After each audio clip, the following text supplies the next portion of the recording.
Hello and welcome to Baseball America's Top Prospect Show, where we discuss the hottest young players in the league, who is on the rise, and who might make an impact as early as this season. I'm Gareth Kwok. Call them the comeback Coyotes. Arizona completed another one last night, taking down the Colorado Avalanche 5-4 in a shootout for 2 big points on home ice. Is anyone in the Valley over the news that J.J. Watt is going to be an Arizona Cardinal? We're certainly not. Part of what made his Twitter announcement so spectacular was how quiet he kept his free agency. It hasn't been an easy year for Massialas, and no longer is it Tokyo 2020. But with the support of his coaches, teammates, and family, they're optimistic, as all eyes point to Tokyo 2021, just 7 months away.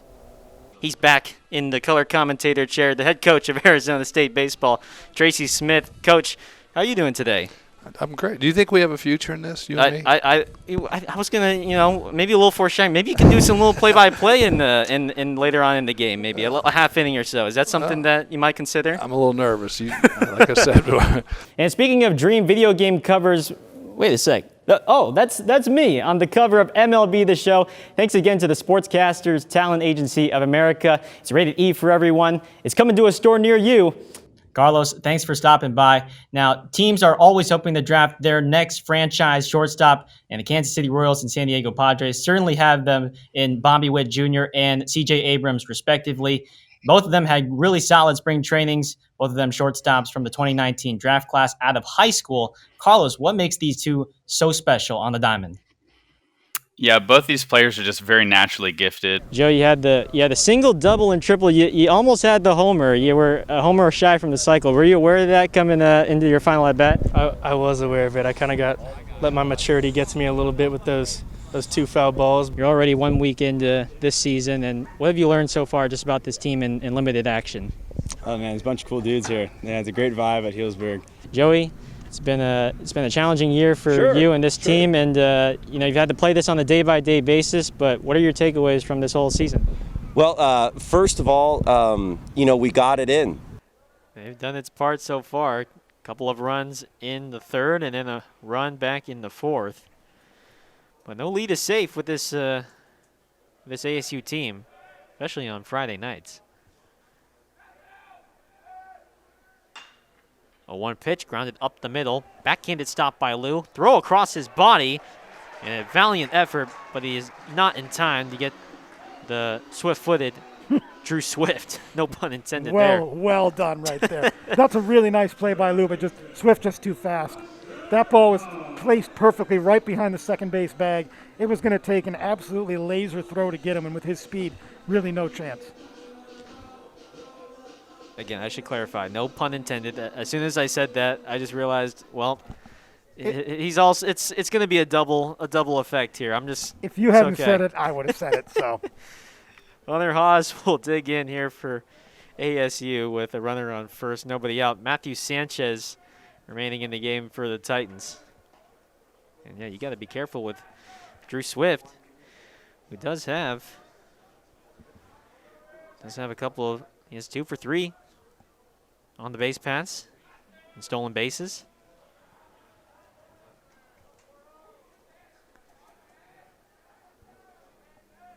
Love getting that leadoff hitter on base. First pitch strike, 88 miles an hour to the freshman Haas. No balls and a strike.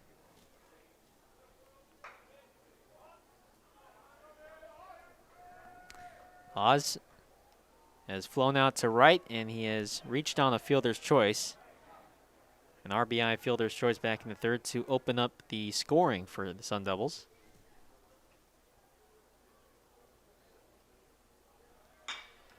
Ground ball to second.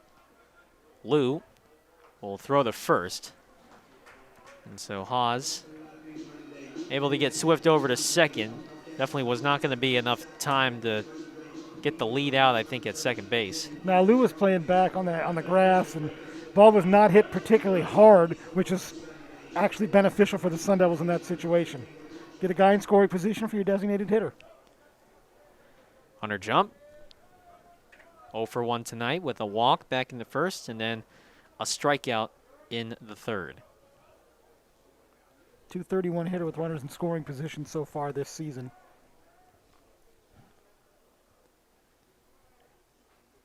First pitch is up high at 90 miles an hour.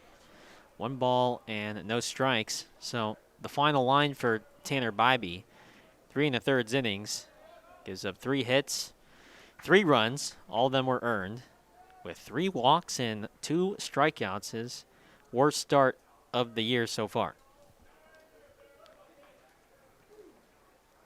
Swift over at second. And another fastball elevated, too high. Two balls and no strikes. There's a lot of activity going on there at second base. You can see the shortstop. If you get a wide shot, the shortstop, Earp's doing a lot of signaling, and if you watch, he'll be sprinting backwards right before the pitch comes in. That can be very disconcerting for the hitter too. Not this fly case, ball, deep right field. Brandau looking up at the wall. Goodbye. Hunter Jump with his first home run of the season, a 2-run home run into the ASU bullpen. And the Sun Devils have made it a 5-0 ball game here in the bottom of the 5th. There was no question on that ball off the bat. You could almost say he jumped all over it. You got to do the Swift one. I wanted to take that one. I know. That's only fair. But that's got to feel good for Hunter Jump, who hasn't been off to the best start offensively. But he got all of that one. And, of course, he hit it into his own bullpen. 5-0. Arizona State putting on the offense here in this first game of 3 against Cal State Fullerton. So for Jump, he now has 6 runs batted in on the year with that 2-run shot. 0-1 to Blake Pivarov, who swings and misses, and it's 0-2 now. Pivarov, the freshman from Laguna Beach, California. He is 0 for 2 tonight. Well, you wanted to get into the Fullerton bullpen, and you want to keep pouring it on if you can. Pivarov, the number 69th overall player and number 16th overall shortstop in California via perfect game, yet he's playing first base tonight. 1-2 pitch. Strike 3 called. 90-mile-an-hour fastball from Sanchez. And there's 2 away here in the 5th. Well, you look at Fullerton's schedule, they put up a lot of runs against Utah, including 15 in one game, but they don't score a whole lot otherwise. So you'd like to think that with that 5 runs, with the Fullerton offense has been, get a couple more innings where you put up zeros, and you're looking pretty good on this Friday night.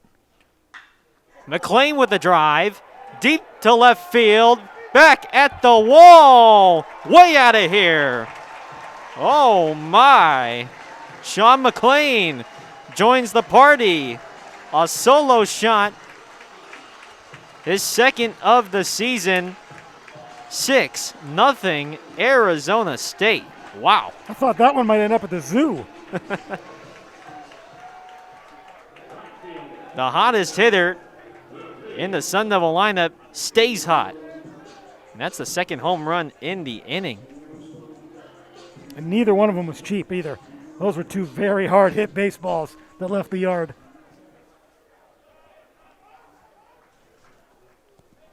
And here's the guy who changed the whole game with that double off the foot of Bybee. Back in the 4th, Kai Murphy.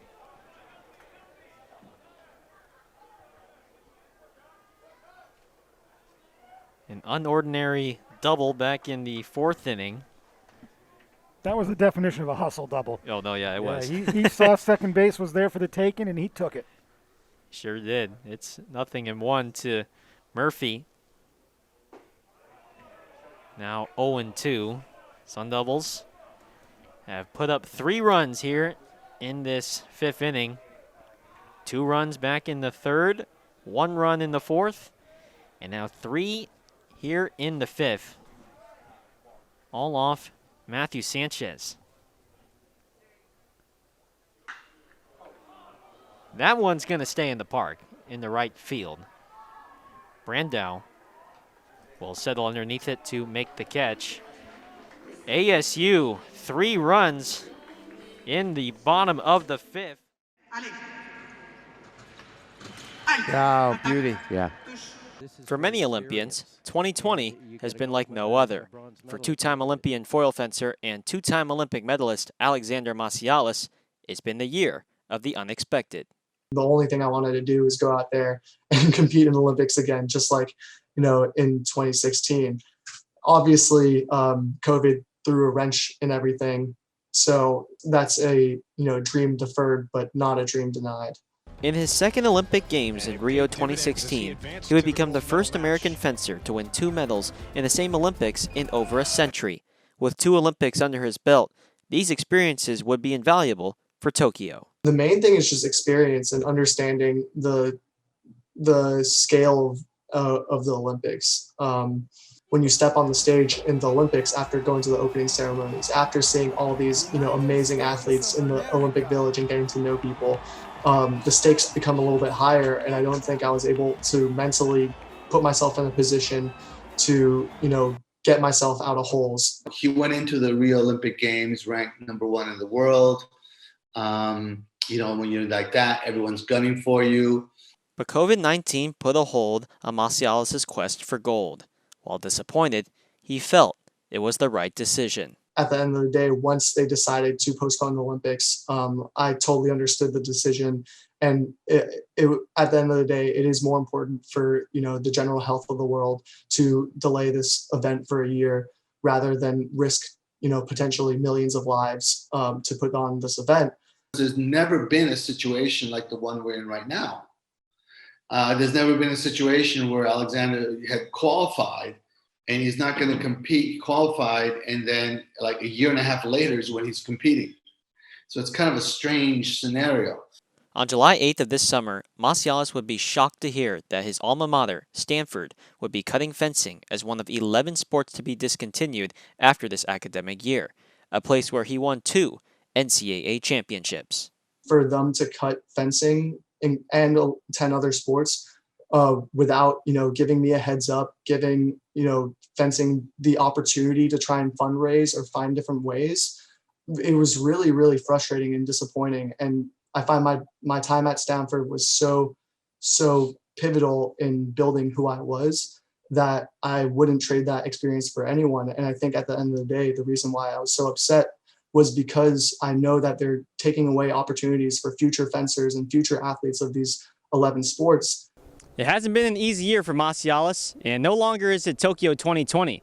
But with the support of his coaches, teammates, and family, they're optimistic, as all eyes point to Tokyo 2021, just 7 months away. Getting to travel all over the world with Alexander has been something that I'm really appreciative of.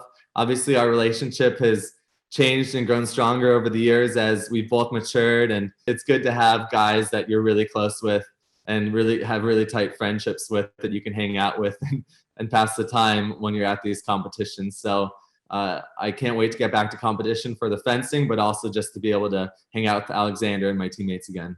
I really see that as a glimmer of hope at the end of all this. If we can come together for Olympic Games in Tokyo 2021, I think it would be a really good way for the world to help to heal a little bit and find a little bit of joy in such a tumultuous time. Reporting for Cronkite Sports, I'm Gareth Kwok. What an incredible comeback from Alexander Massialas, the world #1. Looks like Riley Harmon will check in now for Cal, and she will substitute out Keely Roy. And I think head coach Graham Winkworth is also going to try and make a substitution at the next dead ball.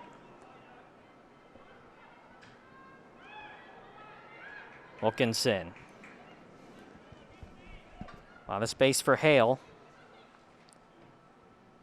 Delivers it in for Delgado. The header. Anderson! Leaping save. Still with Arizona State, though. They're not done. Fantastic effort by Anderson. Or else that one might have gone in that far corner. Another ball. Wilkinson, the header! And it's in! Jasmine Wilkinson. Her first collegiate goal at Arizona State. What a delivery. And what a header by Wilkinson. It's 1-0 Arizona State. What a goal. I was just going to say that we understand that the Bears goalkeeper is phenomenal, but that header was just straight power, and she just didn't have enough time to even jump and reach for that one. Well, head coach Graham Winkworth talked about it with us yesterday. He has been really impressed with the way Jasmine Wilkinson has stepped up in this midfield. They've had some injuries. The true freshman from British Columbia, and what a big-time goal past one of the best goalkeepers in the Pac-12 here. In the 35th minute, 1-0, Arizona State strikes first. And when you look at Wilkinson, from the time they started their first match, she was once in defense, playing forward in midfield. That just gives you an idea of her dynamic, being able to really fit in any position that Coach Winkworth has her for this team. You see Anderson there, who looks a little bit uncomfortable, trying to iron some things out there. First goal in Wilkinson's college career. And what a time to do it against Cal.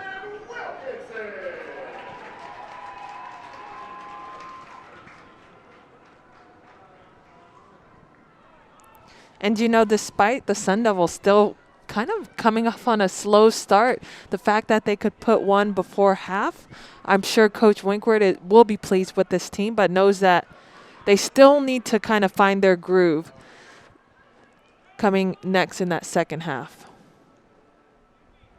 Well, this is a big goal because given that Cal had been putting the pressure on throughout most of this first half to really break that ice and give themselves a little bit of a cushion will be extra important moving forward, as Day Williams will check in for Corey Sullivan after that goal. So Williams, also good to see her back out on the pitch. She had been hobbled with injuries and received her first action of the year last weekend against UCLA, as flag is up to call Olivia Wynn offside.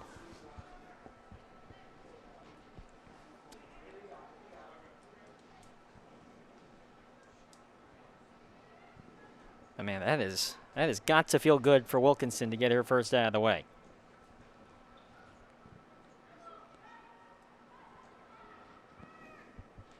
Jaden Shin, sophomore midfielder, now to Smith, their senior captain, wearing the armband.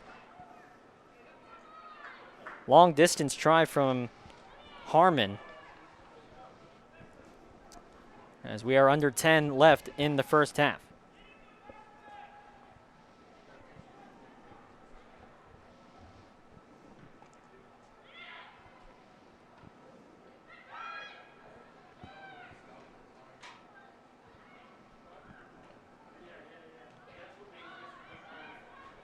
With Manderson, he had Williams wide open on the right side. Weren't able to get it to her just yet.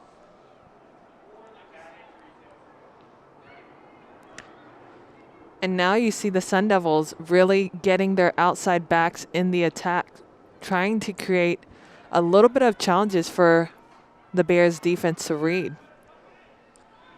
Darce battling with Amaya Gray. Going to be a foot race. And Gray wins it.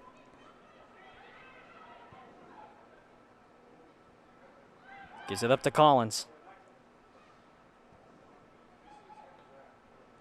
And that one looked like that one went off the wrong side of her foot there. Goal kick for Arizona State.